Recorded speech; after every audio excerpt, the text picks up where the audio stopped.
കപ്പയും ചിക്കനും കാന്താരി ഇത് മൂന്നും കൂടിയിട്ടുള്ളൊരു കോമ്പിനേഷനിലൊരു കറി വെള്ളയപ്പത്തിനായാലും പൊറോട്ടയ്ക്കായാലും കൂടെ കഴിക്കാൻ പൊളി ടേസ്റ്റായിട്ടാണ്. മെയിനായിട്ട് നല്ല കട്ടിയുള്ള നാളികേരപ്പാൽ വേണം. അതുകൊണ്ട് തന്നെ 1.25 കപ്പോളം നാളികേരം ചെറിയതെടുത്തിട്ട് അതിലേക്ക് പാകത്തിനുള്ള വെള്ളം ഒഴിച്ചിട്ട് 1 കപ്പോളം രണ്ടാം പാലും 1/2 കപ്പോളം നല്ല കട്ടിയുള്ള തേങ്ങാപ്പാലും എടുക്കുന്നുണ്ട്.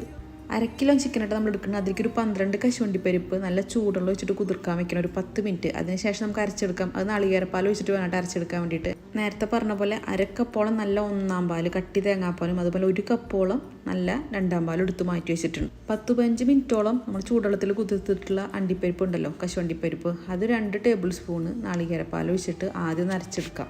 അണ്ടിപ്പരിപ്പ് നല്ലപോലെ കുതിർത്തിന് ശേഷം മാത്രം തന്നെ അരച്ചെടുക്കോ, അല്ലെങ്കിൽ അരത്തിന് കിട്ടില്ല. ആദ്യം 2 ടേബിൾ സ്പൂൺ അരച്ചൊഴിച്ചപ്പോൾ ഇതുപോലെ ആയോളോ. വീണ്ടും ഒരു 1.5 ടേബിൾ സ്പൂണും കൂടി നാളികേരപ്പാൽ ഒഴിച്ച് അരച്ചെടുത്തതിന് ശേഷം നല്ല പേസ്റ്റ് രൂപത്തിൽ നമുക്ക് കിട്ടിയത്. അപ്പം നല്ല പേസ്റ്റ് രൂപത്തിലാക്കി എടുത്തിട്ടുണ്ട്. നമുക്ക് 10-12 ആയതുകൊണ്ടാണ് ഇത്ര അധികം നാളികേരപ്പാൽ ഒഴിച്ചിട്ട് ഇതുപോലെ സ്മൂത്താക്കി അരച്ചെടുത്തത്. കുറച്ച് അധികം അണ്ടിപ്പരിപ്പ് ഉണ്ടെങ്കിൽ നല്ല കട്ടിക്ക് നമുക്ക് അരച്ചെടുക്കാം. ഇതൊക്കെ കപ്പ് ഇതേപോലത്തെ ഒരു ചെറിയ കഷ്ണമായിട്ട് നമ്മൾ നുറുക്കി വെച്ചിട്ടുള്ളത്.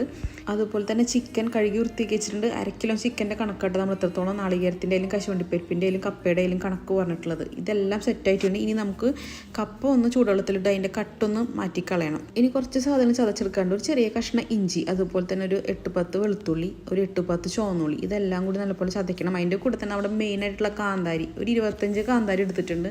നമ്മുടെ എരിവിനനുസരിച്ച് കൂട്ടിയും കുറയ്ക്കുകയൊക്കെ ചെയ്യാം കേട്ടോ. ഇതെല്ലാം ചതച്ചെടുത്തിട്ട് നല്ലപോലെ വെളിച്ചെണ്ണയിൽ മൂപ്പിച്ചെടുക്കണം. എല്ലാത്തിനെയും പച്ചമണം പോയതിനു ശേഷം കുറച്ച് കറിവേപ്പില ഇടാം കേട്ടോ. പിന്നെ വേണ്ടത് മഞ്ഞൾപ്പൊടിയാണ്. നമ്മൾ മെയിനായിട്ട് അധികം പൊടികളൊന്നും ഇതിൽ ഇടുന്നില്ല. മഞ്ഞൾപ്പൊടി ഏതാണ്ട് 1 ടീസ്പൂണോളം ഇട്ടിട്ടുണ്ട്. അതും ഇട്ടിട്ട് മഞ്ഞൾപ്പൊടിയുടെ പച്ചമണം പോണ വരെ നല്ലപോലെ വഴറ്റിക്കോ. ഇതിൽ വേറെ സവോള തക്കാളിയൊന്നും ചേർക്കില്ല കേട്ടോ. ഇനി നമ്മൾ കഴുകി വൃത്തിയാക്കിയിട്ടുള്ള 1/2 കിലോ ചിക്കൻ ഇതിലേക്ക് ചേർത്തിട്ടുണ്ട്. അത് ഇതുപോലെ നല്ലപോലെ ഇളക്കി ഈ കാന്താരിയുടെയും ചുവന്നുള്ളിയുടെ കൂടെ നല്ലപോലെ മിക്സ് ആക്കണം. ഇനി നമുക്ക് 2-ാം പാൽ ഒരു 1/2 കപ്പ് ഒഴിക്കാം കേട്ടോ. നമ്മൾ 1 കപ്പാണ് 2-ാം പാൽ എടുത്തിട്ടുള്ളത്. അതിൻ്റെ 1/2 കപ്പ് ആദ്യം ഒഴിച്ചിട്ട് ചിക്കൻ്റെ കൂടെ ഇട്ട് വേവിച്ചെടുക്കാം. ചിക്കൻ ഒരു 10 മിനിറ്റ് കഴിഞ്ഞാൽ നമുക്ക് ഊറ്റി വെച്ചിട്ടുള്ള കപ്പയും കൂടി ചേർത്ത് ഇളക്കിയിട്ട് നല്ലപോലെ വേവാൻ വേണ്ടിയിട്ട് വെയിറ്റ് ചെയ്യണം. കപ്പയും ചിക്കനും നല്ലപോലെ വെന്ത് വരുന്നവരെ വെയിറ്റ് ചെയ്യാം കേട്ടോ. എന്നിട്ട് നമുക്ക് ബാക്കിയുള്ള കാര്യങ്ങളൊക്കെ ചേർത്താൽ മതി. മീഡിയം ഫ്ലെയിമിൽ അടച്ചു വെച്ചിട്ട് വേണം അത് വേവിച്ചെടുക്കാൻ വേണ്ടിയിട്ട്.